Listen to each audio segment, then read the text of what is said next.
Good morning. It's September 15th, and as soon as this video is finished, I'll be halfway done.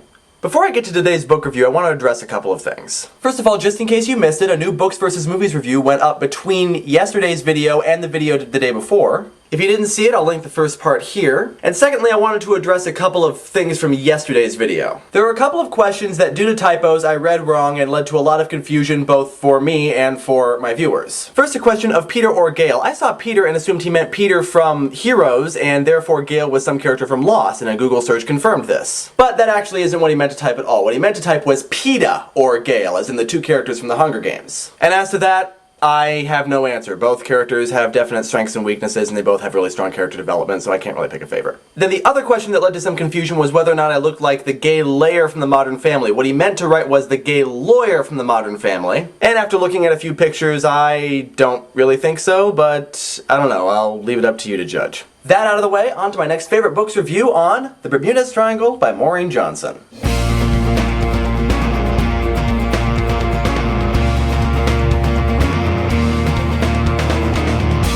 This is another one that has become one of my all-time favorites. This is a story about three high school girls who have been best friends for years and years. Nina Bermudez, Avery Decker, and Melanie Forrest. These three make up the Bermudez Triangle, an inseparable, longtime group of friends now entering into their senior year of high school. They're also about to go through their first long separation from one of the members of the group for quite a while. Nina is traveling across the country for 12 weeks so that she can attend a college summer program at Stanford. During these 12 weeks, Nina meets this guy named Steve, who she eventually falls into deep infatuation with. But he lives across the country from her, and so upon returning back home, she has to wait an entire year before she can see him again, and that's only if they both get accepted into Stanford for college. Meanwhile, back home, Avery and Melanie are also dating each other.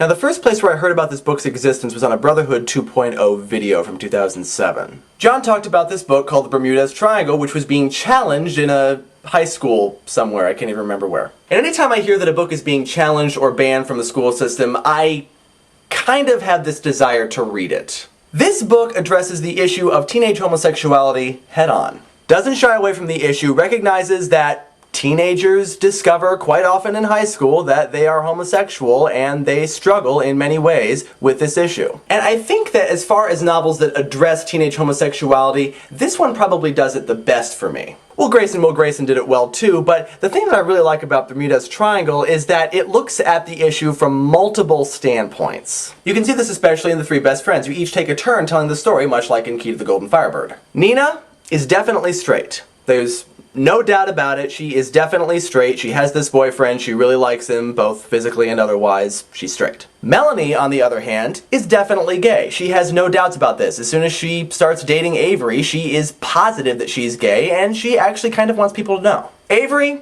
doesn't know what she is. She doesn't know if she's straight or gay or bi or whatever. She's really questioning her sexuality. And so, of course, all three of them have three very different issues to deal with. But what's also nice about this book is that while it deals with these issues, it deals with them very subtly and naturally. It's not like it's shoving the fact in your face that this is a book about homosexuality. In fact, I wouldn't even say this is a book about homosexuality, it just addresses it. Just as it would be wrong to define a person by their sexual orientation alone, it would also be wrong to define this book by the fact that it happens to include homosexuality. In fact, the three members of the Bermudez Triangle fit in pretty well with pretty standard roles when you're talking about a story about three best friends. And what this story is ultimately about is this group of friends who find that their friendship, which has always been really solid and present, is suddenly on shaky ground. It's their senior year. They're going off to college. Nina's applying to Stanford, Avery's applying to music schools, Mel doesn't know what she wants to do, and they're facing the possibility of all having to go their separate ways. Things are changing all around them, and their friendship needs to adapt to that, and that's really what this story is about. In fact, this book begins in a very innocent and childlike space.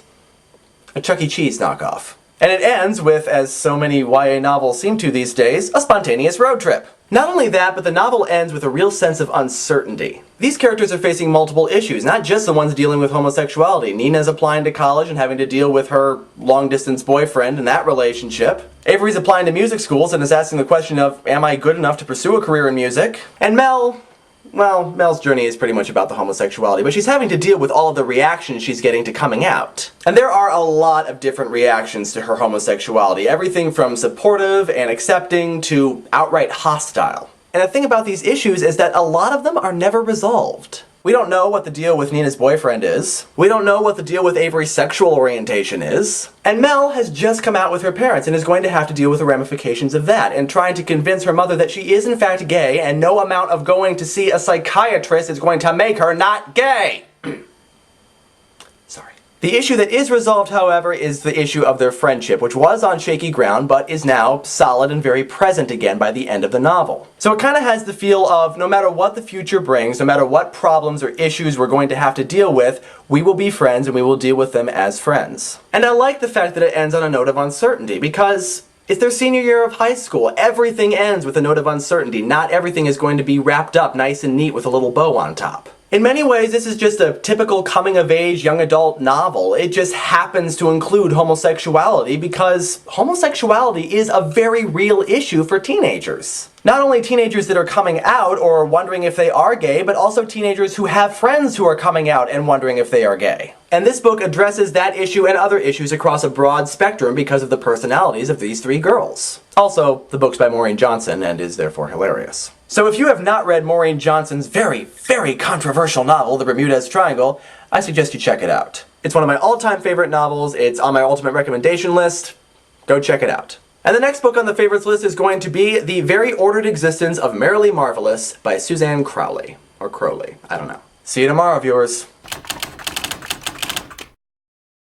The Extremely Ordered Existence of Merrily Marvelous by Suzanne Crowley. I hope I got that title right. No, I didn't. We each take turns telling the story, much like in Key to the Golden Compass. Key to the Golden Compass? Key to the Golden Firebird. There's an airplane flying over my apartment right now.